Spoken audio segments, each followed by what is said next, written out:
বেআদব বেনসিব বা আদব বা নসিব, অর্থাৎ বেআদব সব সময় কপাল খারাপ হয়।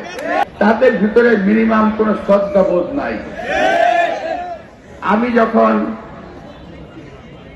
ছোট ছিলাম, অর্থাৎ আমার বয়স তখন 40, আব্বাস আলী খান সাহেবের বয়স তখন আমার চেয়ে অনেক বেশি, 50 কিংবা 60। আজ পর্যন্ত জামাতের কিংবা অন্য কোন দলের কেউ বলতে পারবে না আমি তাদের বিরুদ্ধে কোনো খারাপ কথা বলি। আপনাদের ভাষায় আমি কোনো কথা বলবো না, আমার ভাষায় বলছি, বাবা তোমাদের বয়স এখনো হয়নি এরকম, তোমরা শ্রদ্ধা করতে শিখো। আমি শেখ সাদির একটা কবিতার ছোট্ট একটা লাইন বলতেছি, বেআদব বেনসিব বা আদব বা নসিব, অর্থাৎ বেআদব সব সময় কপাল খারাপ হয়। নির্বাচনের পরে বিএনপিকে দেখে নেবে, বিএনপি কি করতে পারে। আমরা ভাই নির্বাচনের আগে এবং পরে দেশকে শান্ত রাখতে চাই।